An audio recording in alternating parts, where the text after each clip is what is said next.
Welcome to Education Insight. I'm Lacey Kendall.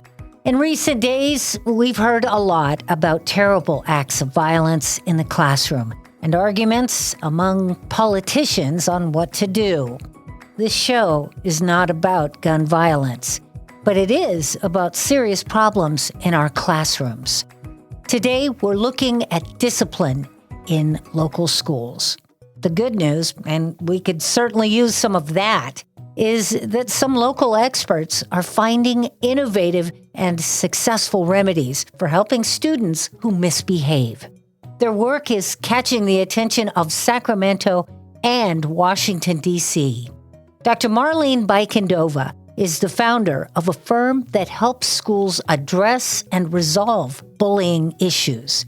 She is also the director of Positive Youth Development at San Bernardino City Schools, where her team helps teachers stop serious misbehavior and restore learning in their classrooms. She joins us later in the show. Over 30,000 local high school and college students graduated this month. A few of them will share their newfound wisdom with us as well. But let's talk about our first guest. He spent much of his career as an attack helicopter pilot and high-ranking Marine Corps officer, serving on Capitol Hill and at the Pentagon. Part of his work there focused on discipline issues and problem resolution. After leaving the Marines, he dedicated his work to children and education. He's since served as California Deputy State Superintendent of Public Instruction and has helped write legislation at the local, state, and federal levels that was focused on equity, alternative education, school safety, and discipline. And that is our topic today. Mr. Jackson, thank you for joining us. Thank you for having me, Lacey, but please call me Kai.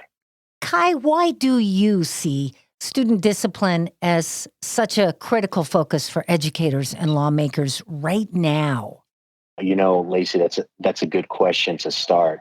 And the reality is there has been a significant spike in childhood trauma, depression, and anxiety as a result of the pandemic. This is occurring still. This is manifesting in our schools as an increase in challenging behaviors in some cases and delayed interpersonal, social, emotional skills. The solution, however, as it relates to our lawmakers, is to make sure that exclusion isn't the solutions, right? The solution is to help adults acquire the skills they need to support kids. And we need to be working on that now. Our lawmakers need to focus on it now because the pandemic is still ongoing. And as you know, we can't close gaps in learning by excluding children from the classroom. Doing this in preschool, for example, just exacerbates the problems that exist in K-12. Well, we've all heard stories. Children having traumatic issues in the middle of class and teachers struggling to deal with that. Could you give us an idea of how serious the disciplinary problems are at our schools? Well, I'd love to be able to say, go to the data. The data reveals it. However, the reality here in California is that there is, in some cases, particularly early childhood education, a virtual black box of data. However, if we look at the K-12 side or now the TK-12 side, the data continues to demonstrate that we have a disproportionate issue with disciplinary rates between students of color and white students. And you've heard it before, Lacey, I'm sure. Black students are 2.5 times more likely to be suspended or expelled from school. That is still a problem. Now we can talk a little bit later, if you like, about sort of the characterization of disciplinary problems and if it's the system or if it's the child. We can discuss that.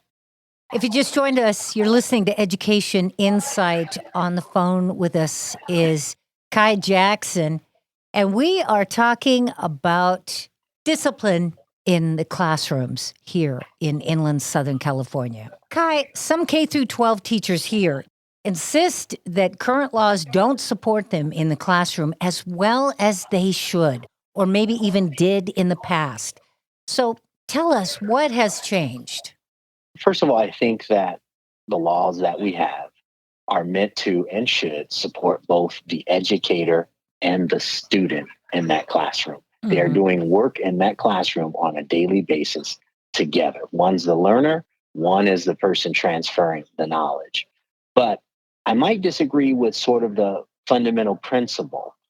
And what I mean is that in past years, there have been billions of dollars directly to public education, not to mention all the opportunities to support children, either with after school resources or mental health. However, it doesn't take a law to treat a child a certain way, Yeah. to care about the children, to get to know the children, to support the children, and to understand the children. So, what has changed recently? We're seeing the pandemic. We're seeing some of the after effects of the pandemic. That has certainly changed some of that dynamics. But I think what remains and what has been persistent for decades is some of the biases that exist in the classrooms. And I know you mentioned in inland Southern California, but I'm born and raised in South Central LA. Hmm. And not only did I witness, I've been, on one side of that equation. Let's talk about the new assembly bill in California, so relevant to this topic, AB 2806. Can you explain that bill and where it stands right now for those just hearing about it? Yes, thank you for that question, Lacey. And I'll certainly explain where it stands and about that bill, but I think it's extremely important to first talk about why the co sponsors of that bill and the author of that bill, Assembly Member Blanca Rubio, why she's doing that bill. Hmm. And for Black Men for Educational Equity, who's one of four sponsors of that bill, it's about saving lives. It's about the future of these students and these children. And for Black Men for Educational Equity, particularly for the Black and Brown students that it will serve. And let me additionally say that many of the issues in the K-12 system that we're seeing, chronic absenteeism, gaps, mental health issues, we believe that um, many of them start in early education. If we can address it up front, we can help solve these K-12 problems. As far as the bill does a number of things to continue the equity efforts of Assemblywoman Blanca Rubio.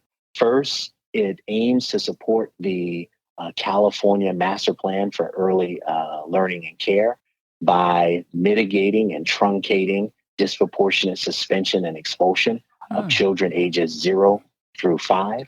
It also asks for and creates a pathway for the state of California through the Department of Social Services or the California Department of Education to collect data and report data on these disciplinary type issues, meaning that we have some awareness of what types of suspensions and expulsions are taking place, right? Both soft suspensions as well. Yeah. And secondly, it creates something of a due process. I would paraphrase it so that before a provider could expel a child, once again, we're talking about our youngest babies, ages 0 through 5, Yeah. expel a child from that early learning and care setting. There's a due process where it can be evaluated, make sure that this student is getting what he or she needs, make sure the learning environment is addressed without victimizing the child, right? And only in cases where there is actual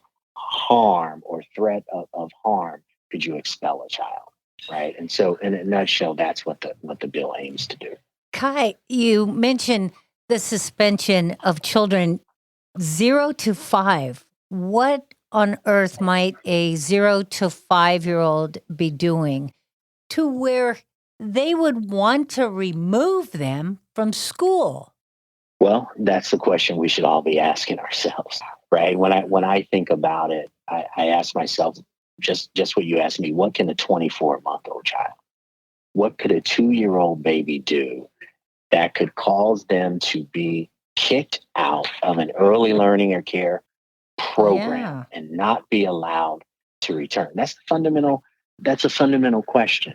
Now, I will say that unlike K-12, right, where you have a constitutional right and quite frankly, obligation to be in an education setting, right? Parents and family and children don't have a constitutional right to childcare or preschool, right? And so what you find is that unfortunately, sometimes, providers use expulsion and suspension as a way of trying to manage the classroom. And we know that does not yield positive results. And quite frankly, it actually exacerbates some of these unintended consequences that we are seeing in K-12 system and in life. I got you.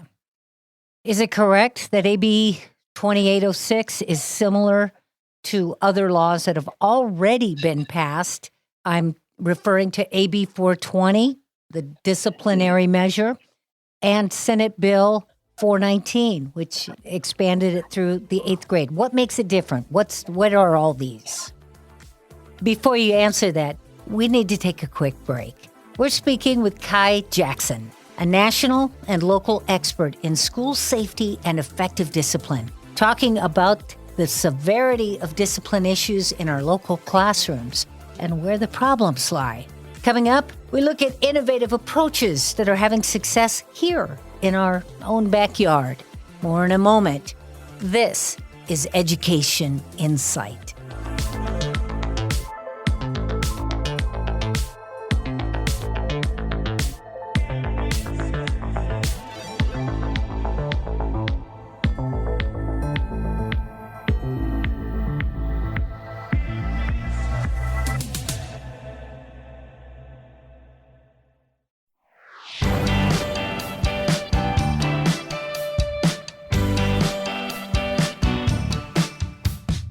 Welcome back to Education Insight.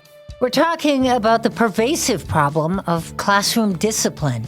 Now, some teachers say that our laws are too soft and don't keep teachers safe. At the same time, several experts have been helping local schools address where they need help, with some notable results. Kai Jackson is one of those.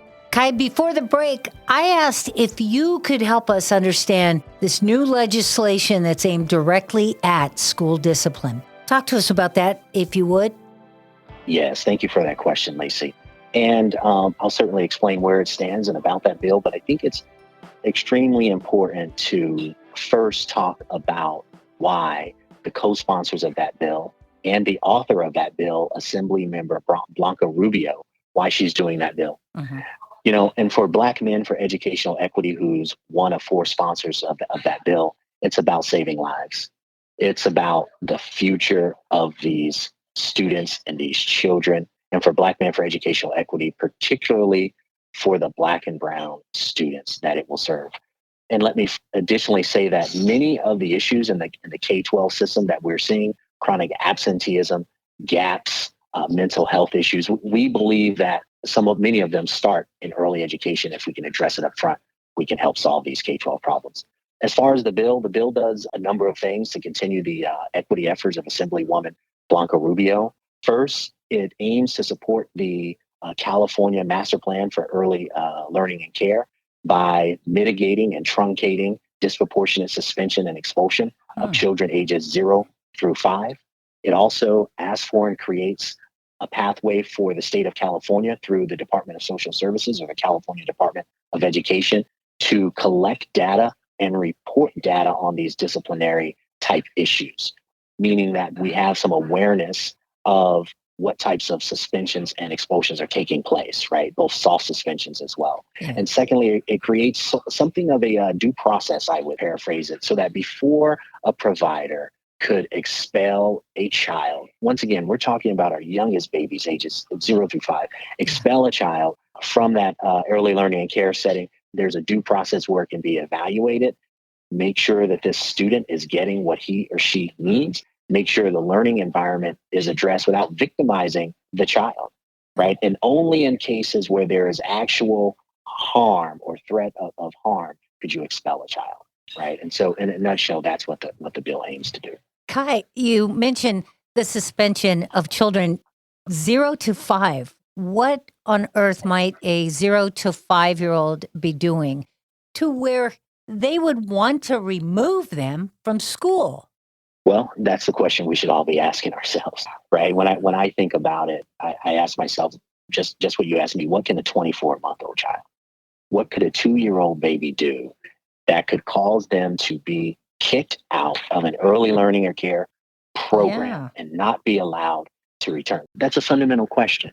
Now, I will say that unlike K-12, right, where you have a constitutional right and, quite frankly, obligation to be in an education setting, parents and family and children don't have a constitutional right to childcare or preschool, right? And so what you find is that, unfortunately, sometimes providers use expulsion and suspension as a way of trying to manage the classroom, and we know that that does not yield positive results. And quite frankly, it actually exacerbates some of these unintended consequences that we are seeing in K-12 system and in life. Is it correct that AB 2806 is similar to other laws that have already been passed? I'm referring to AB 420, the disciplinary measure, and Senate Bill 419, which expanded it through the 8th grade. What makes it different? What are all these? I would say first, AB 2806 focuses on pre-kindergarten environments. And I would ask, do you know that there's no language or law defining how pre-kindergarten environments exclude children from school? Right? There's nothing there, and often parents experience being, and I'll put this in air quotes, consulted out of a particular program or told that this program is not a good fit for your child. That is just flowery language, also known as a suspension or an expulsion. We want to put clear definitions on what a suspension or expulsion is in preschool to that behavior that I just described. And I'm not sure if you know anyone who said, hey, my child can't return to a child care program. My child can't go back. And that parent or guardian is left figuring out what they're going to do because now they can't go to work or they have to figure out another situation. But Yeah. even more so, think about the harm that it's doing to perhaps a 3 or 4-year-old child that has just been told, you don't belong here. You're not good enough. Yeah. What are we unconsciously telling that child? And then when we project forward 10 years, 20 years, 30 years, how are others, even law enforcement, how are they viewing that child? And what we say in BME, Black Men for Educational Equity, and you've probably heard it, that the three number one indicators for if a child will be expelled are the three B's: big, black, and boy. Big, black, and boy. And we want to turn this around. And we know that California wants to turn this around. We know that Assemblywoman Blanca Rubio wants to turn this around. And together we can do it. If you just joined us, you're listening to Education Insight. We touched on it a few minutes ago. Data from all directions shows repeatedly that disciplinary actions, especially suspensions in our schools, have a disproportionate impact on little Black boys and girls and students with disabilities and other historically marginalized groups. So, why are they impacted more than other kids? Implicit bias and racism, period. Right? Evidence of implicit bias and racism amongst teachers, and I don't want to paint all teachers. This is definitely not true of all teachers Yeah. in all instances. We know that our teacher force, our educator force, particularly here in California, is world class. But I have to be unapologetic about what I'm saying here. Evidence of implicit bias and racism among some teachers have been proven with emerging technologies. A number of years ago, I can't remember the exact year, the LA Times provided an article and information about the suspension and expulsion of Black boys in preschool. And it was a follow up to an original study put out perhaps a decade earlier that found that disproportionate exclusion of children of color. But this time they actually tracked the eyes movements of teachers and they had other observers watch them. And they were able to demonstrate that the children of color were disproportionately watched and expected to act out, right? So it wasn't that there was an expectation regardless of what the child had already done, right? And that expectation and constant monitoring meant that when and or if a child of color did exhibit some sort of behaviors, they were seen by the teachers at a higher rate than white children to be acting out, right? At a higher rate. I mean, Yeah. that expectation was already embedded. And I'll say this, I live in Temecula Valley, California. And you saw after George Floyd, there was a story that came out about the mayor or a city official in Temecula that said he had not known of, and I'm paraphrasing, a black man that was killed by the police that essentially didn't deserve it, right? And he had since resigned. And when I heard that, I knew that we had to do something. I knew that we had to begin to make changes because there is this expectation, particularly for black and brown kids, that you're going to make a misstep, that you're going to do something wrong. And how that plays itself out in life, Lacey, is that when they have interactions with law enforcement, perhaps that law enforcement doesn't give them the benefit of the doubt. And a lot of those interactions end up deadly. And so when I started this conversation out with you and I talked about this is life or death for many of us, it is. Yeah. It is. And I live in Temecula. So this is what this is about. And when you ask the question on why, it's because there's unfortunately this implicit bias and racism. For some teachers, they may not even be aware of it. Some of them may be. But we want to work to help them facilitate a safe and loving and educating classroom environment. Yeah. Kai, you actually started a project called the Black Men for Educational Equity that is serving students and families here in our region. Could you describe that unique program for us? Absolutely. Thank you for asking. First of all, we were all horrified by what we have been for many decades, but what we were seeing after George Floyd, witnessing that with our very own eyes through a video recording. But when I had heard a elected official in my own town say what he had said, I knew it was time to activate. And having been the deputy superintendent of public instruction working under our current superintendent, Tony Thurman, who is a man of color, a man of integrity, and a man who supports equity in our state, it made me reflect of all of the passion, all of the knowledge and experience for African American men in our state who want to do good.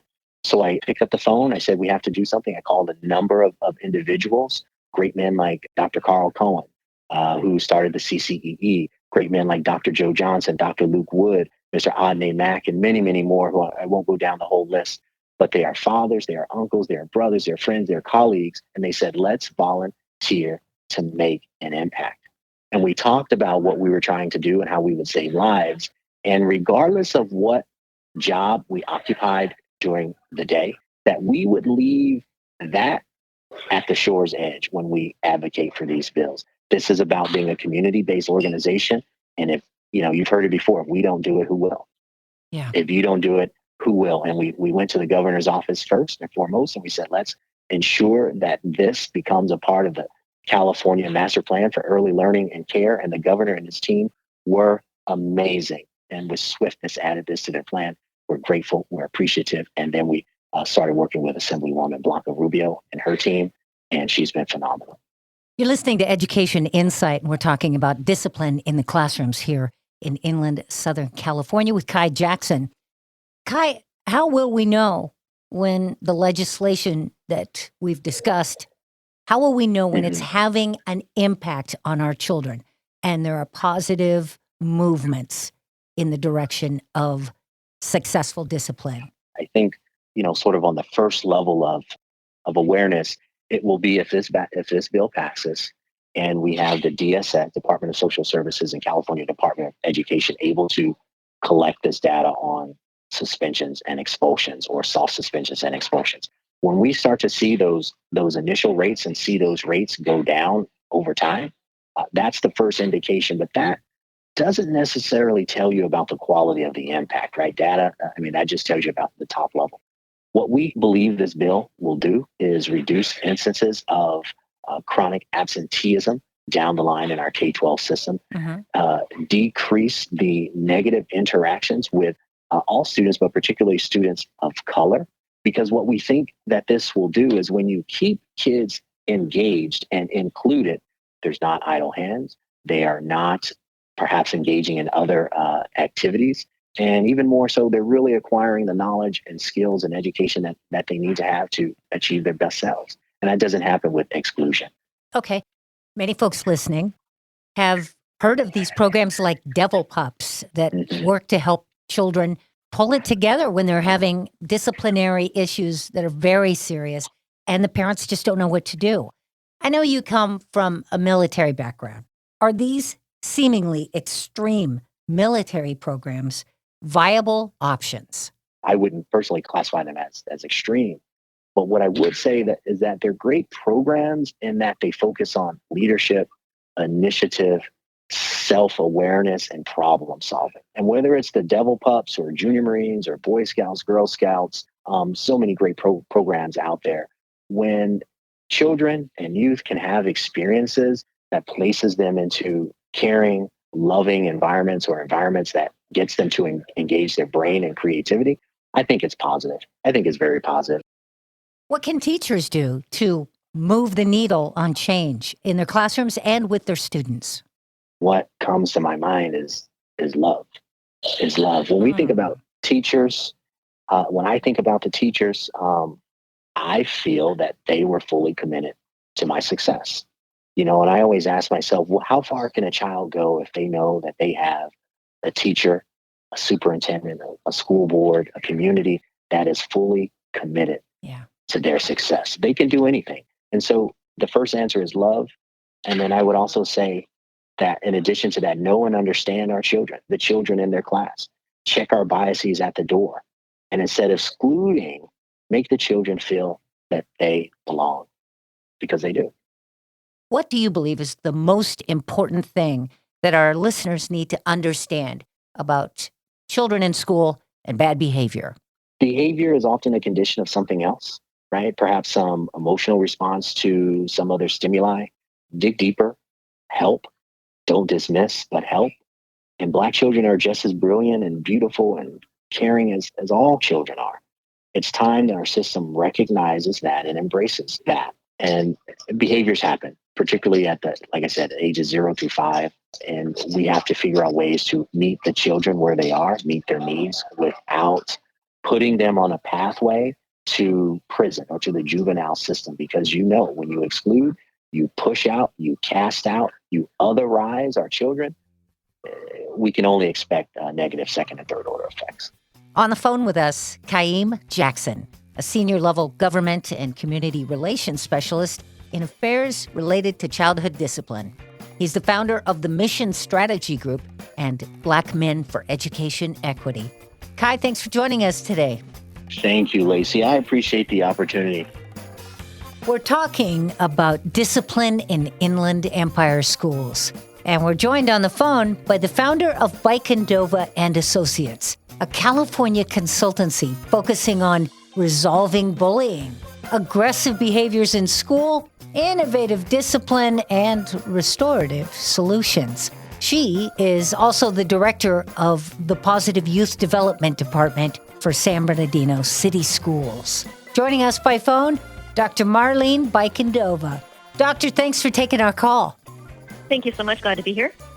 Could you tell us a little bit about your role at the San Bernardino City Unified School District? Yes, in my department, I oversee a number of things. So some of them are suspension, expulsion, attendance. I also oversee a program called Youth Court. And then, of course, my department also oversees bullying. How have disciplinary actions at K-12 schools changed in recent years? We hear that things just aren't the same as they used to be. What's your thoughts on that?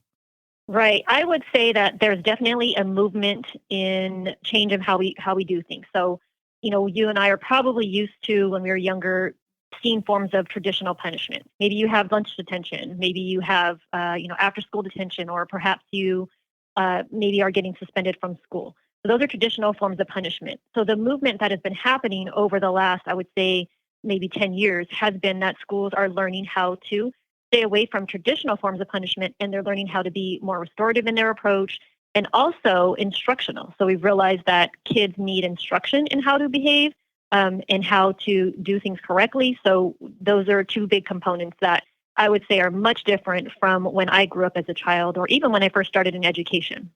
Do these new ways of addressing discipline feel like they're working to you? I have experienced both forms of disciplinary practices at the school site. 8 years after becoming administrator, I became a middle school principal.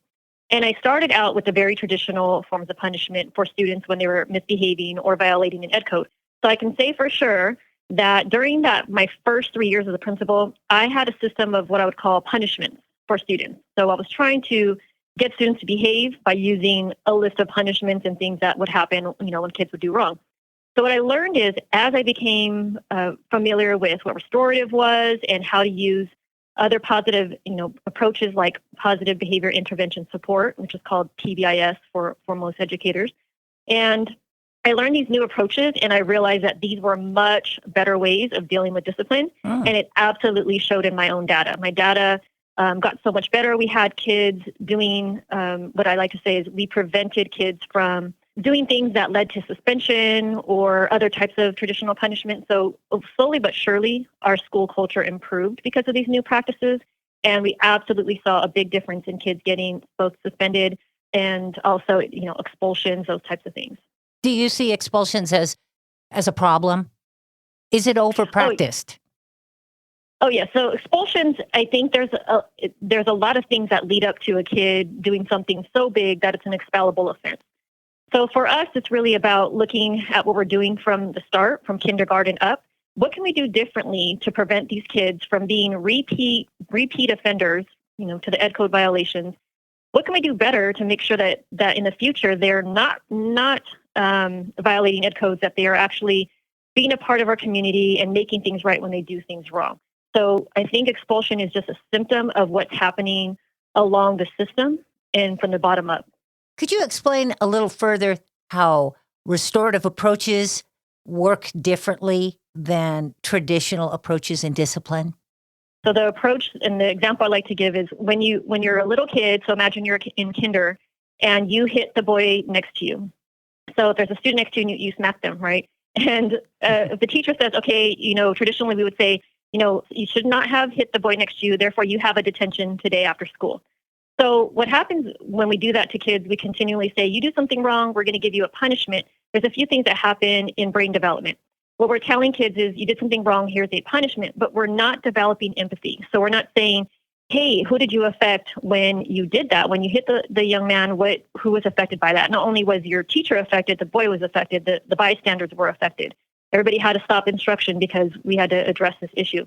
Then we also want kids to design, well, how are you going to make it right? So that's one of the restorative practices we use. We use restorative questions. And what we're really trying to do is get kids to say, instead of just traditionally punishing you, I'm going to have you think about who you affected and how, and I'm also going to have you design how you're going to make it right with those that you harmed. Are there ever circumstances where these restorative approaches are not an option? Yeah, so sometimes kids are not necessarily willing to participate. So you might have a kid in a really big emotional state, and they're not ready to really think about who they harmed, and they're not willing to make it right. If a student is in that mind frame, then yeah, you cannot do a restorative approach. So that's at a point where admin will usually resort to a traditional form of punishment if they cannot get the kid to be in that mind frame of more of a restorative approach, where the student is willing to admit that, yeah, I did something wrong and I did harm those around me, and this is how I can make it right. Surprisingly, though, I would say maybe 80 to 90% of the time when infractions occur, the students usually are willing to, state what they did wrong, and then also who they affected, and then they're also able to make that, this decision on how am I going to make this right with the people that I harmed. Mm-hmm. So that's, happens pretty often. Doctor, early on in this position with San Bernardino City Schools, it was very important to you that the name of the office be changed to the Office of Positive Youth Development. Could you tell us about that? Yes, we realized in our department we wanted to really push restorative practices. Our goal is to build the capacity of school sites to be really good at restorative practices, to use them often, so that the kids are not ending up in my office for expulsion, right? So we want our system, K-12, to be very restorative, and we want kids to have that brain development and develop empathy and really change the way that they think about the community when they decide to violate an ed code, or they decide to do something that's against expectations in a classroom. So a good example of that is our youth court program. So youth court is a program where kids go if they came to me on expulsion. So let's say a student made one big mistake, like maybe they brought a knife to school. So if a student has a knife in their pocket and they didn't have any intentions to use it, that might be a student I could divert to something called youth court. So if youth court kids go there, and instead of a jury of adults, it's a jury of their peers. They have students that are volunteering their time and they hear the case, and then they ask them a whole lot of restorative questions and see if the student is willing to make it right. Then they have the jury, they deliberate, they come back, and they decide what things the student needs to do to help make it right with their community, with their parents, with the school site. And they have a plan that they have to follow for about up to 2 months. And after that, the student gets their case terminated if they follow through with all of the things that the youth court students, put forward, gave them to do for their particular case.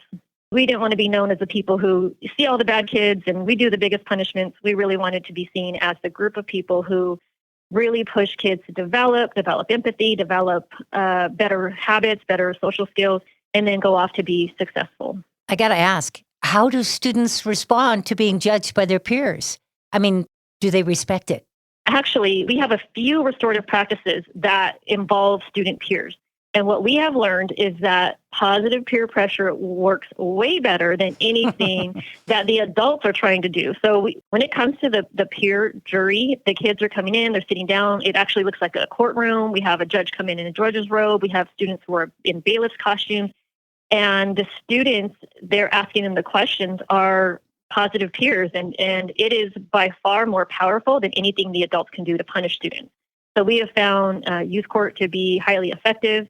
And the parents come. We involve community members and parents in this process, and they absolutely love it. It is something that they get to be a part of the healing process when their child who they love has done this big thing that has led them to an expulsion process, and now we're allowing them to go through a youth court process. It is highly effective, and what we do is we're building empathy. We're building a whole lot of skills with the student who's done the harm. And in the end, what they're learning is, okay, when I do something, when I make this decision, I affect others around me. And now I need to learn how to make it right. You mentioned bullying, and a lot of folks would like to hear how that's being handled in San Bernardino City schools. Think about that for a minute as we take a break. Discipline in our local schools. That is what we're looking at today.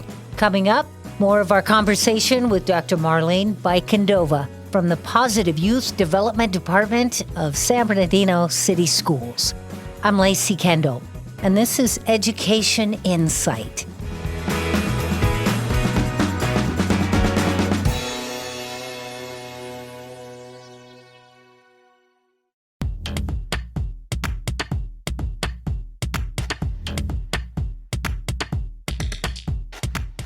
Welcome back to Education Insight. Over 30,000 local high school and college graduates put on that black cap and gown this past month. We'll get some words of wisdom from them in just a little. But we're speaking by phone with Dr. Marlene Bikendova. She's the founder of a consultancy focused on resolving the issues of bullying. She, too, is an expert in restorative solutions in discipline. She does that for San Bernardino City Schools. Before the break, we started to talk about the bully issue. Dr. Bikendova, how is that issue affecting San Bernardino schools and your office? There's a lot going on with bullying because our numbers have tripled actually in terms of student reports for bullying. And we already know by data that very few kids actually report bullying when it's happening to them. So that tells you kind of what we're dealing with right now. But for our district, we handle it in a very unique way.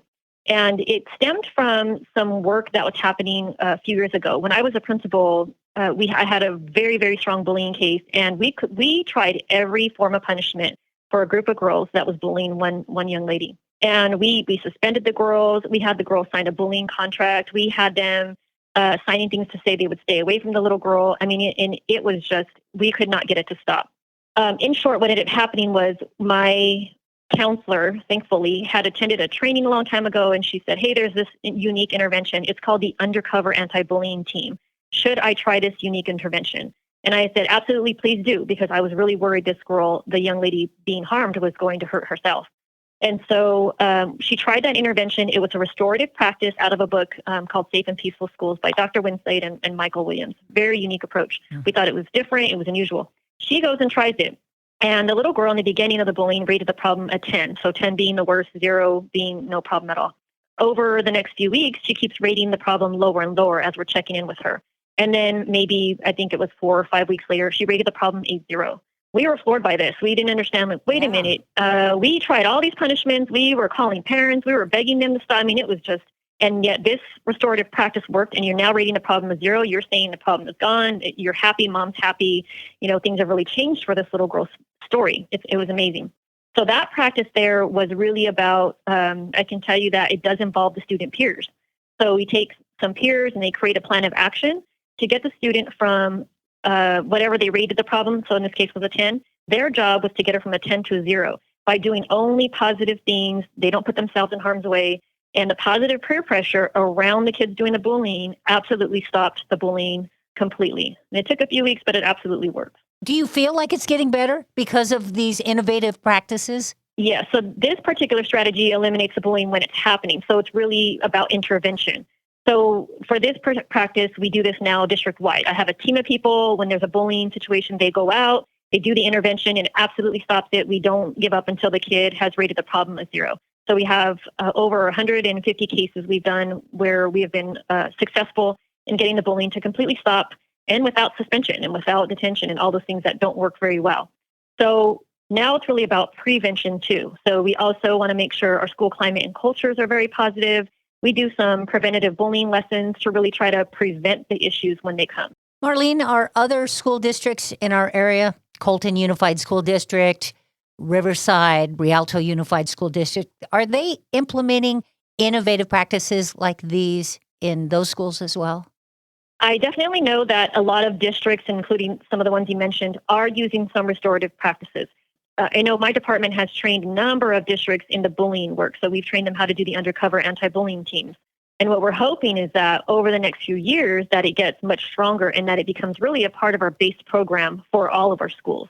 So I would say in our surrounding districts are probably in the same boat. They probably have schools that are really immersed in it, and you have other schools that really have barely scratched the surface. But I would say it's much further along than ever before. Mm-hmm. Has a pandemic in the last 2.5 years affected students' behavior and affected discipline? Absolutely. Can we say that times 10? Because this year has been incredibly challenging in terms of student behaviors. What we have seen is two big things in my data you can see have really increased. And one of them is student conflict. So student-to-student conflict is on the rise. And part of that might be because, one, they weren't socializing in schools for one entire year, and they were online. Right. So online, we know that kids will get into conflict. They'll say things that they wouldn't normally say in person. And then the other thing is, of course, bullying. Like I said, bullying this year, we have 3 times as many reports. So we know that students during distance learning somehow forgot about empathy, and they also forgot about school culture and what is acceptable at this school. So we absolutely saw a rise in student discipline issues, and we are looking forward to next year because we're really hoping that as we got back to building community with kids and plugging them into positive activities, that we can reestablish those cultures that we had before we left. You're listening to Education Insight. We're discussing discipline in our inland schools today. Marlene, I know there was a social media challenge, a few actually, in the past year that made the news, that created numerous behavioral challenges at schools in our area. Is there a relationship between social media and student conduct that we should be looking at deeply? And how do you respond to those moments when you do see them? Absolutely. Yes, we experienced those challenges for sure. The challenge, I can't remember what month it was, where the students were asked to steal things or steal items off the walls in the restroom. So they were stealing soap dispensers, right? That kind of thing. So we absolutely experienced that here. And, my schools that were more further along were reaching out and saying, what restorative practice can I use? Because we can't get our kids to stop stealing the items in the restroom. And for those ones, what really worked for some of them was doing a restorative process. So a restorative conference is what we call it. And those schools saw results in getting almost peer pressure to get kids to stop, pulling items off of the restroom walls.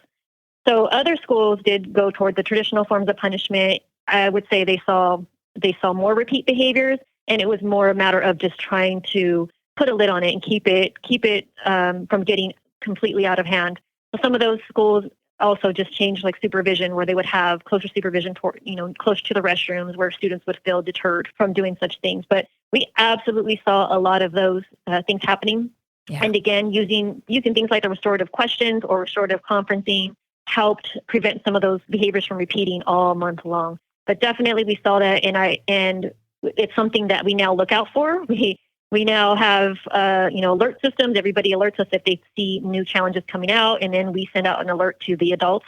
So once they knew, the adults knew about it, it was no longer that fun, unique thing that kids wanted to do. Yeah. Do we need to do more? Are teachers truly getting the help they need? I would say it depends on two things. One is how strong is their district in supporting them through staff development? Mm-hmm. And then two, how is the work being led? Any program well led by a strong leader is always going to yield those types of results. Yeah. That is Marlene Bicandova, the Director of Positive Youth Development at San Bernardino City Unified School District and an expert in K-12 school disciplinary issues. Marlene, thank you so much for joining us today. Absolutely. It was a pleasure to be on. Thank you. As we close today, Education Insight congratulates the thousands of Inland Southern California graduates from the class of 2022 and gladly share with you some of their words of wisdom. The greatest lesson I learned is ironically not something academic or taught in the lesson plan, but it was something that I observed throughout lots of my different classes. And that's that most people are very, very poor at communicating. And this is all age ranges, all subjects.